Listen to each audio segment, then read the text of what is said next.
Então, meus irmãos, a graça e a paz, né, do Senhor Jesus, vamos dar continuidade ao nosso estudo sobre dízimos e ofertas, né, com essa temática, dízimos e ofertas fazem parte do culto.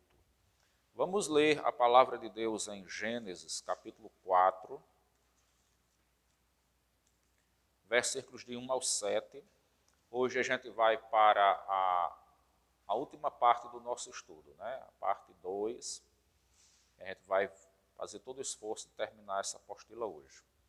Então, em Gênesis 4, de 1 a 7, a palavra de Deus diz assim: Coabitou o homem com Eva, sua mulher. Esta concebeu e deu à luz a Caim. Então disse: Adquiri um varão com o auxílio do Senhor. Depois deu à luz a Abel, seu irmão. Abel foi pastor de ovelhas e Caim lavrador. Aconteceu que no fim de uns tempos trouxe Caim do fruto da terra uma oferta ao Senhor. Abel, por sua vez, trouxe das primícias do seu rebanho e da gordura deste. Agradou-se o Senhor de Abel e de sua oferta, ao passo que de Caim e de sua oferta não se agradou. Irou-se, pois, sobremaneira Caim, e decaiu-lhe o semblante. Então lhe disse o Senhor: Por que andas irado, e por que descaiu o teu semblante? Se procederes bem, não é certo que serás aceito? Se todavia procederes mal, eis que o pecado jaz à porta. O seu desejo será contra ti, mas a ti cumpre dominá-lo. Então aqui nós vemos o momento da primeira oferta, né? Caim e Abel, a partir do versículo 3. Depois de um tempo em que eles estavam colhendo os seus frutos, né? Cada um na sua área de trabalho, o Abel era criador de rebanhos, levou como oferta ao Senhor animais, né? O Caim, que era lavrador, levou os frutos da terra. E aí a palavra de Deus vai mostrar que Deus recebeu, se agradou da oferta de Abel. E aí ele diz assim, uma coisa muito interessante é que ele diz no versículo de número 4, Abel, por sua vez, trouxe das primícias do seu rebanho e da gordura deste. Observe essa parte. Agradou-se o Senhor de Abel e de sua oferta. Então, veja que a prática de ofertar, ela está diretamente relacionada ao culto, a nossa atitude espiritual de prestarmos adoração ao Senhor.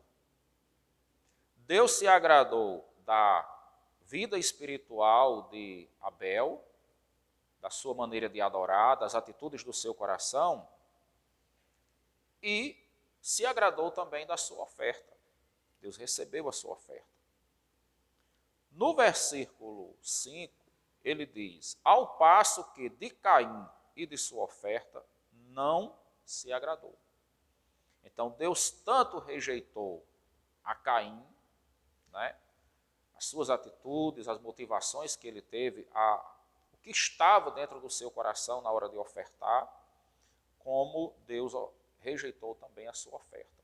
E aí o que acontece? O resultado disso foi que Caim caiu num sentimento de frustração, de decepção espiritual, de ira. O versículo mesmo diz: Irou-se, pois, sobremaneira Caim, e descaiu-lhe o semblante. Então, ao invés dele ter um sentimento de arrependimento, né, de buscar a Deus, de buscar alguma explicação do porquê que ele tinha acontecido, de refletir sobre as suas atitudes, ele se revolta, né, enche-se de ira, e aí o seu semblante decai. Então, houve um sentimento meio depressivo na vida de Caim naquela hora, e aí ele perde o controle e vai vingar-se do seu irmão, né? Mas, meus irmãos, qual é o propósito da gente refletir sobre isso? É que nós, quando ofertamos algo para Deus, tanto é o propósito bíblico, né, do ponto de vista de Deus, o que Deus quer com essa oportunidade que Ele nos dá de nós ofertarmos, e o que nós também buscamos quando ofertamos? Nós temos a oportunidade de agradarmos ao Senhor, de fazermos algo para engrandecermos a Deus e de sermos abençoados por Ele. No versículo 7, Deus vai dizer a Caim que Caim poderia também prosperar, que Caim também poderia ser abençoado se ele tivesse procedido corretamente. Então, as atitudes que estão no nosso coração é o que são os pontos determinantes para que nós sejamos abençoados ou não. Eu até coloquei no final dessa apostila aqui uma observação que a gente vê hoje. Muitas pessoas, elas ofertam não por amor à obra de Deus, não pela consciência de um dever cristão, né, que a gente está como servos de Deus. Nós somos responsáveis pela obra do Senhor aqui na terra, naquilo que nos compete financeiramente. Deus nos tem abençoado com bens para que nós possamos custear isso, né? A gente tem uma responsabilidade de investir, porque nós amamos a Deus, somos alvos do amor de Deus, e nós entendemos que para que outras pessoas sejam abençoadas, o Evangelho seja pregado a outras pessoas, é necessário que nós dependamos de alguns recursos investidos na obra. Mas muitas pessoas, quando vão ofertar, elas não pensam assim. Elas ofertam com uma outra motivação. Elas veem Deus como se Deus fosse uma espécie de agiota ou banqueiro, né, que toma dinheiro emprestado a juro. É como se a gente estivesse, o nosso dízimo e a nossa oferta fosse um investimento financeiro que a gente faz com Deus para receber juros, receber de forma multiplicada. Então, o dízimo dessa forma deixa de ser uma atitude de fé e se torna uma atitude de negócios com Deus.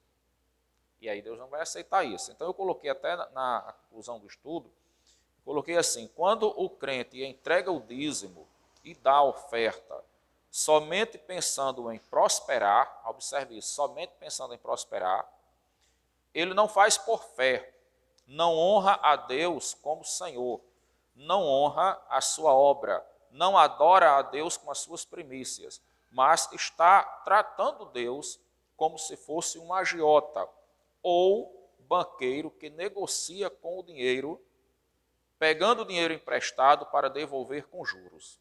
Dízimos e ofertas são bens que o Senhor nos dá para honrarmos o seu nome. Não é um capital de investimento financeiro que a gente diz aqui: olha Deus, eu estou dando aqui o meu dízimo, a minha oferta, aí o Senhor multiplique bem porque eu estou interessado em receber de volta. É claro que Deus vai cumprir a sua promessa e Ele vai nos abençoar. Vai, né? Deus vai cumprir as suas promessas. Agora, a gente jamais pode ter aquela motivação de um negócio, está pensando em multiplicar dinheiro. Então, o que acontece? O propósito de Caim foi errado. E isso foi determinante para que Deus rejeitasse. No versículo 7 ele diz: se procederes bem, não é certo que serás aceito. Se todavia procederes mal, eis que o pecado jaz à porta. O seu desejo será contra ti, mas a ti cumpre dominá-lo. Então, a motivação de Caim foi pecaminosa. Quer dizer, ele ofereceu uma oferta, mas aquela atitude foi vista como um ato de pecado por causa das intenções do seu coração. Então, no último parágrafo aqui, na apostila, na página 15, você vai encontrar dizendo assim: a oferta de Caim foi oferecida com o coração cheio de incredulidade para com Deus e de inveja, constrangimento e ira para com o seu irmão. Então a gente já viu os versículos 5 e 6, né? Onde no versículo, aliás, 6 e 7, onde o 7 diz que ele ficou irado, que decaiu o seu semblante. No 7, Deus reprova, dizendo que a atitude dele foi uma atitude de pecado. E aí, voltando à apostila, diz: esse tipo de oferta Deus não recebe. Vamos ver o que diz Mateus capítulo 5,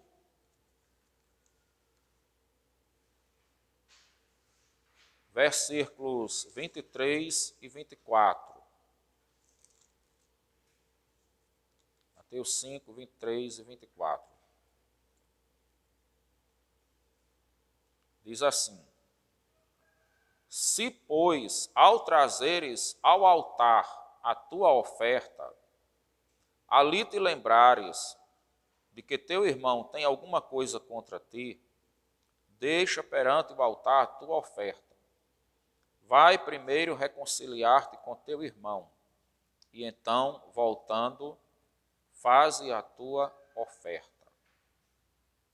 O que nós podemos entender desse versículo? A oferta, ela também é uma atitude de comunhão. Quando você oferta, você está em comunhão com Deus, você celebra essa harmonia da submissão financeira a Deus, mas para que Deus receba tudo que é oferta, seja a oferta em dinheiro e seja a oferta de adoração, o culto que a gente oferece ao Senhor, é necessário que a gente tenha a comunhão da cruz, aquela vertical, a nossa paz com Deus, e a horizontal, que é a nossa paz com o nosso irmão. Então, nesse texto aqui, Jesus está dizendo que ao nos direcionarmos ao altar para oferecermos a nossa oferta, se a gente não estiver em paz com o nosso irmão, com o nosso próximo, o que a gente tem que fazer? Entrar em comunhão primeiro, corrigir as desavenças e depois entregar a nossa oferta para que ela seja aceita. E aí a gente volta, entrega a oferta no altar e ela será recebida. Caim, no versículo de número, os versos 6 e 7, você viu que Caim estava com maldade no seu coração. Não havia uma comunhão plena, nem com Deus, nem com seu irmão Abel. Havia pecado no seu coração. E quando a gente vai se relacionar com Deus, em qualquer tipo de relacionamento, seja o louvor, seja a oração, tudo que a gente faz, e o nosso coração não está em plena comunhão, em plena paz com Deus, aquilo tem uma grande chance de não ser aceito, porque está em desarmonia com a palavra do Senhor. Então, segundo parágrafo aí na página 16, diz assim: a palavra de Deus nos diz que o Senhor retribui aos homens segundo as obras do seu coração. Jó 34, 11.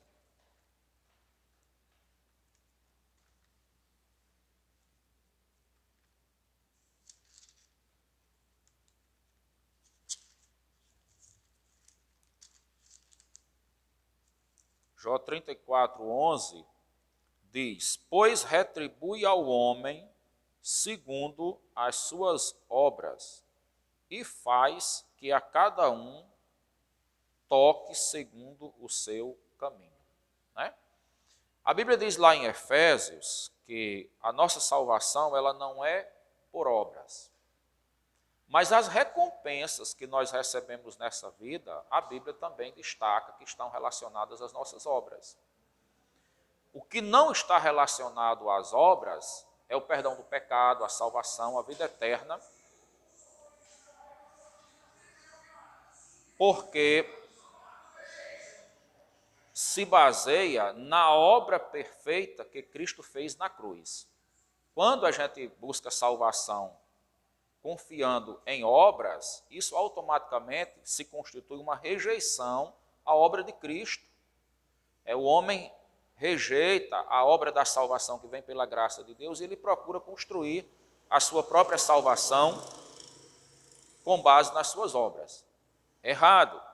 Mas com respeito às recompensas que Deus nos dá aqui, Deus nos abençoa segundo as nossas obras, as nossas atitudes, Porque em Efésios ele diz que nós fomos salvos para andarmos nas boas obras e darmos testemunho dessas boas obras. Então aqui, no versículo 11, Jó 34, 11, ele diz claramente que ele retribui ao homem segundo as suas obras e faz a cada um,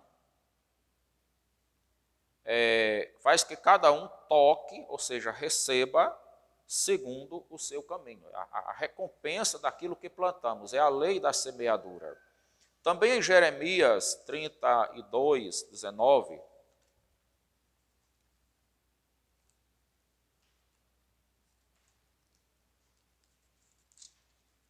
diz assim: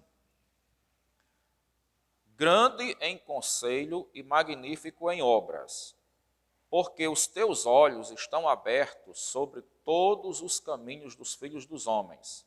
Preste atenção a esse texto.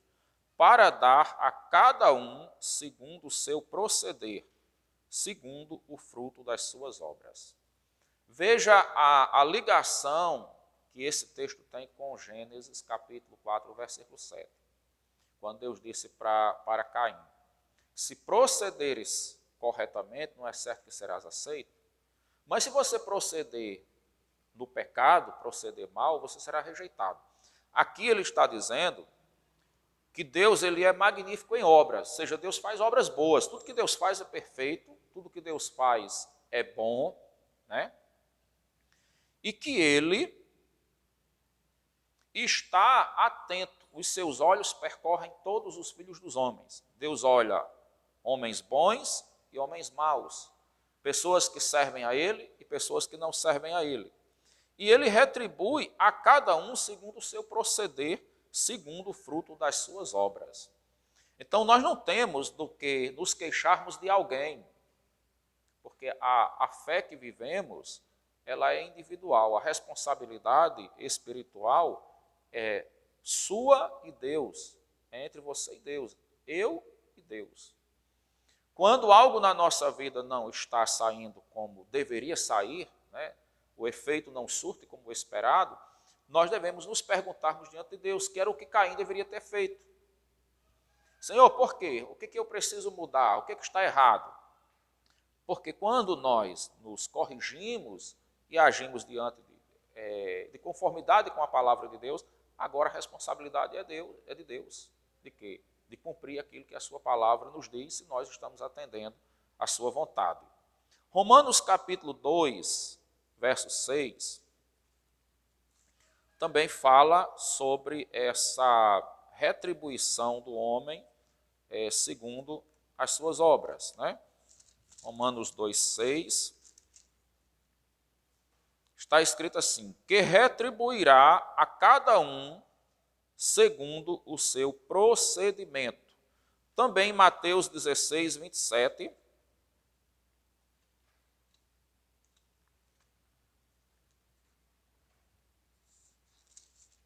Mateus 16, 27. Porque o Filho do Homem há de vir na glória de seu Pai com os seus anjos, e então retribuirá a cada um conforme as suas obras. Né? Então eu li aqui Mateus 16, 27. Tá certo, irmãos? Então, a salvação, eu queria só destacar isso, né? Essas obras aqui, ela não está relacionada à salvação, mas as recompensas, os galardões, que envolvem desde as recompensas que nós recebemos aqui na terra, né, a bênção que Deus nos dá aqui na terra, como também os galardões celestiais, as recompensas. Quando ele está falando aqui em Mateus 16, ele está falando da volta de Jesus, do arrebatamento da igreja, daquele momento em que a igreja vai encontrar-se com o Senhor nas bodas celestiais, e a Bíblia diz que ali haverá recompensa para os crentes do céu pelas suas obras aqui na terra. Né? Então, essas suas obras aqui na terra estão relacionadas ao serviço a Deus. Aquele crente que é mais dedicado, que vive uma vida mais santa, que se dedica mais a levar a palavra de Deus, que se dedica mais ao serviço de Deus, que serve a Deus com uma eficiência melhor, é claro que Deus vai fazer justiça e ele vai ter recompensas diferenciadas lá no céu. Né? Acho que ele vai ter, assim, posições mais próximas da presença de Deus, porque existe uma hierarquia lá também. E aqui Mateus ele está falando disso, né? Que cada um receberá segundo as suas obras. No terceiro parágrafo, na página 16, ele diz: como o coração de Abel foi considerado reto diante do Senhor, né? De acordo com esses versículos, as obras de Abel agradaram a Deus. Então, Deus se agradou de Abel e de sua oferta. Está lá em Gênesis capítulo 4, versículo 4. Abel, por sua vez, trouxe das primícias do seu rebanho e da gordura destes. Agradou-se o Senhor de Abel e de sua oferta. A gente vê que está relacionado o culto pelo seguinte motivo. Quando Abel ele decide no seu coração entregar primícias, Deus não viu só a materialidade da oferta, ou seja, isso aqui é primícia. Mas Deus observou que a primícia que havia em Abel estava antes da materialidade da oferta. A primícia estava no seu coração. O seu coração já honrava a Deus com primícias, porque as nossas atitudes, elas são respostas do que está dentro de nós. Se nós entregamos primícias em sentido material da nossa oferta, é porque o nosso coração ele está desprendido para Deus, ele está aberto para Deus, para honrar o Senhor com o melhor. Então, realmente, o texto de Gênesis, ele destaca, né, ele dá um destaque ao dizer que Abel ofereceu primícias, para trazer uma ideia de que o ato de ofertar, em levar a oferta de Abel, ele foi igual ao de Caim, os dois levaram. Só que a motivação espiritual, o sentimento de entregar a oferta foi diferente. Então, quando a Bíblia diz que ele entregou primícias, ela está em harmonia com o que diz lá em Provérbios, né? Para dizer que a oferta de Abel, ela realmente honrava o nome do Senhor, enquanto que a de Caim era simplesmente um ato de um sacrifício, de entregar algo. E às vezes, meus irmãos, eu fico pensando que com os nossos dízimos e ofertas hoje, pode acontecer algo semelhante. A gente pode entregar a nossa oferta, o nosso dízimo, e está cumprindo uma responsabilidade espiritual, né? Responsabilidade eu coloco assim entre aspas. E às vezes a gente está cumprindo aquilo ali, mas a gente está fazendo também uma oferta de amor, de honra, de culto, de engrandecimento a Deus. Ele que faz a leitura do coração de cada um de nós.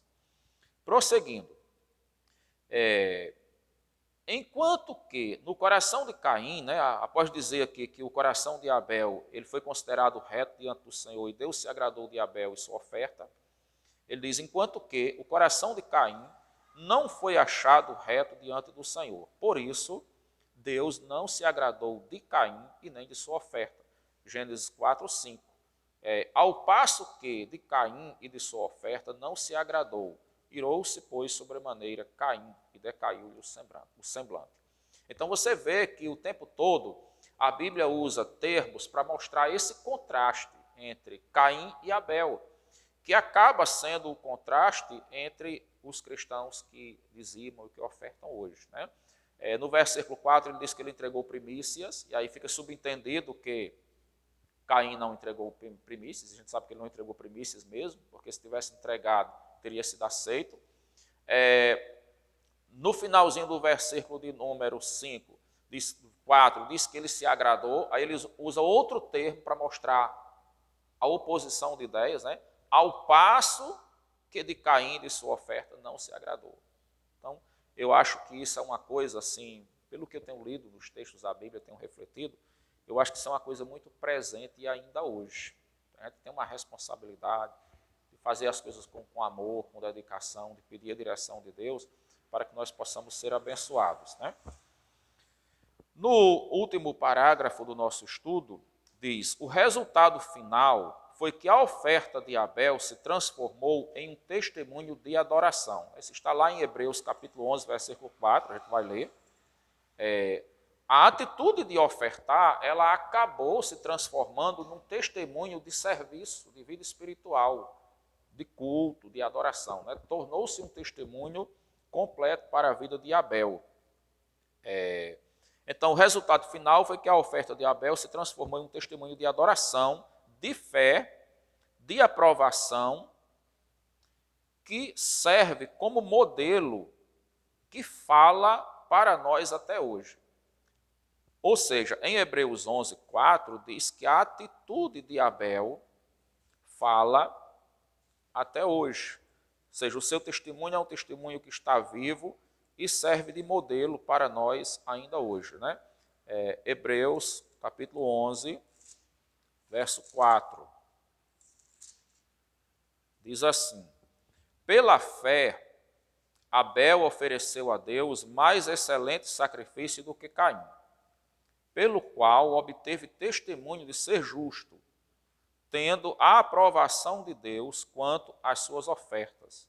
Por meio dela, também, mesmo depois de morto, ainda fala. O que vocês observaram nesse texto? Que a oferta de Abel, ela foi uma oferta de fé.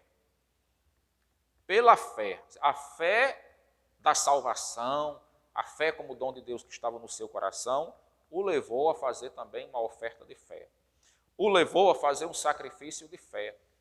E tudo que não é feito por fé é pecado. Então isso fica subentendido que faltou essa fé na vida de Caim, né? E aí ele disse na segunda parte do versículo que por esse sacrifício de fé ele obteve o testemunho de ser justo. Foi justificado diante de Deus, porque o seu coração foi encontrado ali limpo, foi aceito o seu serviço, né? Tendo a aprovação de Deus quanto às suas ofertas. Por meio dela, também, mesmo de morto, ainda fala. Mesmo depois de morto, ainda fala. Então, Abel morreu, mas o seu testemunho continua vivo. O seu testemunho continua sendo um fundamento para o ensino da igreja hoje, né, para o nosso aprendizado ainda hoje, que ainda fala. Já Caim terminou amaldiçoado por Deus, fugitivo e separado da presença do Senhor. Vamos voltar a Gênesis, porque parece muito forte quando a gente diz isso, né? Ele terminou amaldiçoado, o texto vai dizer isso. Capítulo 4, verso 6 diz: então lhe disse o Senhor, por que andas irado? E por que decaiu o teu semblante? Verso 7. Se todavia procederes mal, eis que o pecado jaz à porta. O seu desejo será contra ti, mas a ti cumpre dominá-lo. Então, eu quero só fazer um comentário nesses versículos, dizendo da seguinte maneira: nós não somos obrigados a procedermos mal a vida toda. A Bíblia diz que cabe a gente dominar o desejo do nosso coração.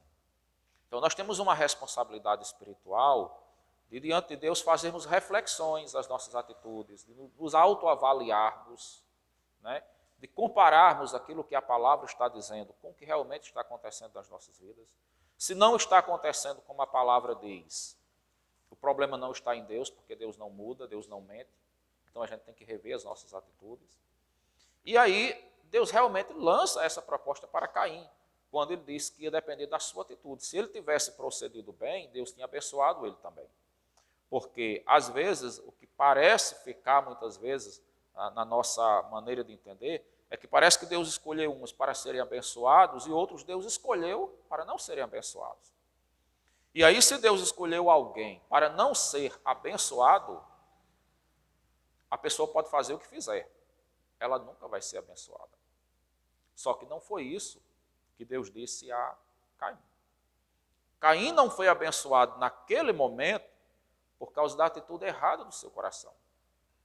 Mas Deus disse que se ele tivesse um procedimento correto, ele também seria aceito.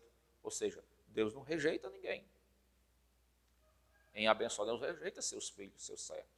Todos nós podemos ser abençoados se nós procedermos corretamente. Então, cabe a gente refletir, corrigir algumas atitudes erradas do nosso coração, da nossa prática de vida cristã e entrarmos na sintonia com Deus. E isso é uma coisa que a gente vê no dia a dia, porque muitas vezes a gente encontra cristãos, eu já tive a experiência de no ministério pastoral, ter várias pessoas que dizem assim: pastor, eu vinha sendo dizimista, eu vinha dando a minha oferta, tudo direitinho, e as minhas finanças estavam sendo controladas. Todo mês eu conseguia pagar minhas contas, as coisas davam certo para mim, sobrava aquele tantinho ali e estava tudo sob controle. Porque a gente às vezes pensa que ser abençoado, então a prosperidade você tem que agora estar tendo o dinheiro na sua casa como se você tivesse folhas. Não é isso, mas você está mantendo o controle né, das suas despesas mensais, isso é bênção, porque tem muita gente que ganha bem melhor e não consegue fazer isso. Aí alguma pessoa diz assim, olha pastor, vinha tudo dando certo, de repente eu deixei de dar o meu dízimo e a minha oferta. Aí as coisas desandaram. E aí o que é que eu faço? Aí a gente aconselha a pessoa a retornar, né? E a pessoa vem depois e dá um testemunho e diz assim, olha, realmente eu fiz essa experiência com Deus, né? Eu recomecei, passei a assumir corretamente aquele compromisso e Deus restaurou, as coisas mudaram. Então isso prova que realmente aquilo que está dito na palavra antecipadamente é o que nós vamos buscar. Se a gente procede de acordo com a vontade orientada por Deus, a gente vai ter também as bênçãos que já estão prometidas, já estão asseguradas na palavra. Se a gente agir de forma diferente, a gente vai ter também os prejuízos que a palavra antecipadamente já nos diz. Então aí não adianta depois a gente reclamar. Era isso que Deus estava dizendo para Caim ali, né? Versículo 7. Olha o que aconteceu. Versículo de número 10. E disse Deus, que fizeste? A voz do sangue do teu irmão clama da terra a mim. 11. Eis agora, pois, maldito por sobre a terra, cuja boca se abriu para receber de tuas mãos o sangue do teu irmão.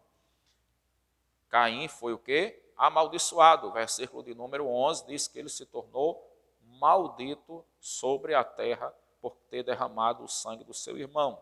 A gente está falando que, enquanto que a oferta de Abel se tornou um testemunho da sua própria vida espiritual, né, da sua conversão, do seu serviço a Deus, a de Caim, ela vai ter uma atitude, ela vai ter uma resposta de Deus que traz uma repercussão para a sua vida espiritual, financeira, social. Tudo vai ser determinado por isso. Por quê? Porque ele agora foi amaldiçoado por Deus. Ele ficou rejeitado, ele teve que andar como um fugitivo, né, porque ele era agora um homicida, foi odiado, então ele teve que ficar... Algumas pessoas até queriam matar ele, é porque Deus não deixou, né, também. Mas o que acontece? Ele vai enfrentar situações de se recolocar em outro canto, e começar de novo. Isso com certeza trouxe angústia para o seu coração. No versículo 12, diz assim, quando lavrares o solo, não te dará ele a sua força. Serás fugitivo e errante pela terra. Então ele ia passar a viver como uma espécie de indigente andarilho. Como se ele não tivesse mais agora uma propriedade física, né? Ele ficou sem estabilidade, mas ele ia viver se deslocando como uma pessoa, um nômade, né? Acho que é isso, nômade. Então o que acontece? Verso 16. Retirou-se Caim da presença do Senhor e habitou na terra de Nod, ao oriente do Éden. Então, esse retirar-se da presença do Senhor representa aquele afastamento, né? Uma queda espiritual, aquele momento que ele vai viver a sua angústia ali. Eu creio que depois é possível que Caim tenha refletido, se ele fez assim, Deus vai se aproximar, vai lhe oferecer salvação. A Bíblia não dá mais esse detalhe, né? Termina aqui, vai falar depois sobre a descendência de Caim e tal, mas nesse texto a gente termina com essa ideia de quando ele saiu da presença de Deus. Então, quando nós temos atitudes espirituais que são reprovadas por Deus, a gente cai da presença do Senhor e a gente começa a viver a angústia, tanto aquela angústia interior, quanto também aquela angústia das frustrações das coisas que passam a não dar certo nas nossas vidas. Então, hoje eu terminei essa apostila, né? A gente espera que esse estudo possa estar abençoando a vida de todos vocês, em nome de Jesus.